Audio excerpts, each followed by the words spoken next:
এর আগের দিন আমার কাজিনের হলুদের ব্লগটা শেয়ার করেছিলাম। আজকে বিয়ের ব্লগ নিয়ে চলে আসলাম। বিয়েতে আমরা কি কি করেছি সেটা আজকে ব্লগে শেয়ার করব। আসসালামু আলাইকুম, আশা করি সবাই অনেক অনেক ভালো আছেন। তো আজকের ব্লগে আপনাদের সবাইকে ওয়েলকাম করছি। আজকের ব্লগের খুবই ছোট ছোট ক্লিপস আছে আমার কাছে, সেটাতে আজকের ব্লগটা বানিয়েছি। সো আমি একটা মসলিনের শাড়ি পরেছি, শাড়ির সাথে ম্যাচিং পার্স নিয়েছি।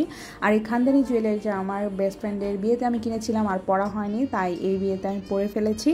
নিজেদের কারো বিয়ে থাকলে অনেক কাজ থাকে, সে কারণে আসলে আমার খুব একটা ভিডিও করা হয় নাই। জাস্ট তাড়াহুড়া করে সবাই মিলে রেডি হয়ে বের হয়ে গিয়েছি। আর হলুদের দিন এত সবাই মজা করেছি যে অনেক রাত পর্যন্ত জেগে আড্ডা দেওয়া হয়েছে। তো আমি রেডি হয়ে আমার ছোট বোন আর লিয়ানা এক রিক্সায় চলে আসলাম। আমার বেবি কিন্তু ওর বাবার সাথে আগেই চলে এসছে। আর এই তো আমার প্রিটি কাজিন, ওকে অনেক অনেক সুন্দর লাগছে মাশাআল্লাহ। আমার ওর সাথে আগে দেখা হয় নাই, হলে এসে ওর ফার্স্ট লুকটা দেখে খুব ভালো লাগছিল। তখন কিন্তু বরযাত্রী আসে নাই, তো আমরা এসে ওর সাথে কিছু পিকচার্স নিয়ে নিয়েছিলাম, ওর একার কিছু ছবি তুলছিলাম। আর এখানে সব আমার ফুপু চাচিরা বসে আছে। ওর ফুল গেট আপটার একটা ভিডিও করে নিলাম। এর মধ্যে বেচারি খুবই নার্ভাস, বিয়ের দিন সবাই অনেক বেশি নার্ভাস থাকে। তো বিয়ে পড়ানোর জন্য কাজী চলে আসবে, এই জন্য আমাদেরকে সব অ্যারেঞ্জমেন্ট ঠিক করতে বলা হলো। এই তো চলে এসেছে। এই সময়টা সবার জীবনে খুবই গুরুত্বপূর্ণ একটা সময়। তো বিয়ে পড়ানোর কিছু ক্লিপস নিচ্ছিলাম, ভিডিও করছিলাম। ও তখন এক পর্যায়ে কান্নাকাটি করে আর বইয়ের পাশে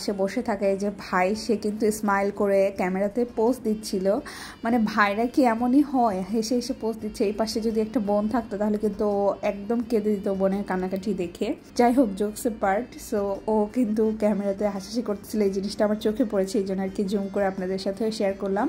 তো আমরা ওকে বলতেছিলাম যে অধিকার কান্নাকাটি করো না, তোমার মেকআপ নষ্ট হয়ে যাবে বলে আর কি মুছে দিচ্ছিলাম। আর এটা হচ্ছে বিয়ের সেটটা, অনেক সুন্দর করে সাজানো হয়েছে। আমার কিন্তু সিম্পলের মধ্যে খুবই ভালো লেগেছে। আর এই তো বর চলে আসছে লাজুক লাজুক ভাব নিয়ে। আগেকার জামাইরা যেভাবে সামনে একটা রুমাল ধরে চলে আসতো এভাবে। আর আমরা এখানে দুইটা ড্রিঙ্কস রেডি করেছি, দুইটাই তাকে ধোকা দেওয়ার জন্য। একটাতে লবণ বেশি দেওয়া হয়েছে, একটাতে ঝাল বেশি দেওয়া হয়েছে, এরকম করে। তো আমরা আর কি অনেক ফানি কথা বলতেছিলাম, আর সেটা নিয়ে সে হাসাহাসি করতেছে। তারপরে আমরা গেটের টাকা ডিমান্ড করলাম। তারপরে তার একটা খাট্টাস বন্ধু ছিল যে অনেকক্ষণ ধরে আমাদেরকে দেরি করিয়েছে এবং অনেক কনফিউজ করাচ্ছিল বারবার। টাকা নিয়ে একটা টাকার মধ্যে অন্য টাকা ঢুকিয়ে দিচ্ছিল। এবং সব বিয়েতে এরকম হয় যে টাকা পয়সা নিয়ে শালীরা অনেক ডিমান্ড করে আর মজা করে। তো আমরা আর কি সেরকম করছিলাম। এখানে অনেকটা সময় চলে গিয়েছে। তারপরে একটা পর্যায়ে মুরব্বীরা সবাই বলতে থাকে যে ঢুকতে দাও, অনেক দেরি হয়ে যাচ্ছে। এগুলো সব বিয়েতে হয়ে থাকে। তো বর এখানে টাকা পয়সা দিয়ে আমাদেরকে খুশি করার পরে ভিতরে ঢুকে যায়। তারপরেও আমাদের কিন্তু বোন ভরে নাই, আরো কিছু টাকা আমরা চাচ্ছিলাম। যাই হোক, তারপরে অদ্রিকাকে ওর শাশুড়ি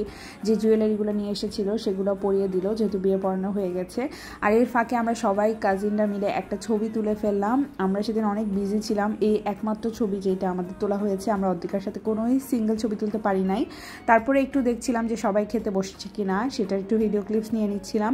এরপরে ফ্যামিলি ফটো তোলা হচ্ছে। এখানে হচ্ছে অদ্রিকার বাবা, মা, শ্বশুর, শাশুড়ি এবং অদ্রিকার বাবার সাইডের এবং ওর শ্বশুরবাড়ির সাইডের সবাই একে একে ছবি তুলতেছিল। এরপর ছবি তুলাতুলি পর্ব শেষ হয়ে তারা ফটোগ্রাফারের সাথে ছবি তুলতে আউটডোরে চলে যায়। তারপর আমরা সবাই বাসায় চলে আসি এবং বাসায় অনেক সুন্দর একটা বাসরঘর সাজানো হয়। যেহেতু এখন জামাইয়ের পক্ষ থেকে কোনো রিসেপশন হচ্ছে না, এই জন্য আমরা কনের বাসায় জামাই বউকে নিয়ে আসি। তারপরে এখানে এসে আমাদের যেই ডিমান্ডটা ফুলফিল হয় নাই, সেটা নেওয়ার জন্য আমরা অনেক বার্গেইন করতে থাকি এবং ওদেরকে দুইজনকে, বেচারা দুইটাকে অনেকক্ষণ বাইরে বসায় রেখে অনেক বার্গেইন করার পরে আমরা টাকা নিয়ে তারপরে ভেতরে ঢুকতে দিই। আইলারে নয়া দামান আসমানেরো তেরা বিছানা বিছাইয়া দিলার শাইলে ধানের নেড়া দামান। এরপর আমরা একটু চা পানি খেতে দিলাম জামাইকে। আর এর মাঝখানে আমার আম্মু এসে জামাইকে গিফটটা দিয়ে দিল, যেটা কিনা ওখানে দিতে পারে নাই, কারণ ওরা পরে আউটডোরে চলে গিয়েছিল ফটোশুট করার জন্য। সেই কারণে বাসায় আসার পরে আম্মু দিয়ে মাথায় হাত নেড়ে অনেক দোয়া করে দিল, আর ওও খুব খুশি হচ্ছিল। তারপরে আমরা সবাই রুমে চলে আসলাম একটু একসাথে সবাই মিলে সেলফি তোলার জন্য। আজকের দিনটা সবাই যেহেতু একসাথে আছি, তারপরের দিন হয়তো আমরা সবাই চলে যাব যার যার বাসায়। So that's it for today. If you like my video then give it a big thumbs up, subscribe to my channel, like my Facebook page. Thanks for watching. আর সবাই ওদের জন্য অনেক অনেক দোয়া করবেন। এই দিনে আমি সুন্দর সুন্দর কিছু মোমেন্ট আপনাদের সাথে শেয়ার করে দিলাম। আল্লাহ হাফেজ, টাটা।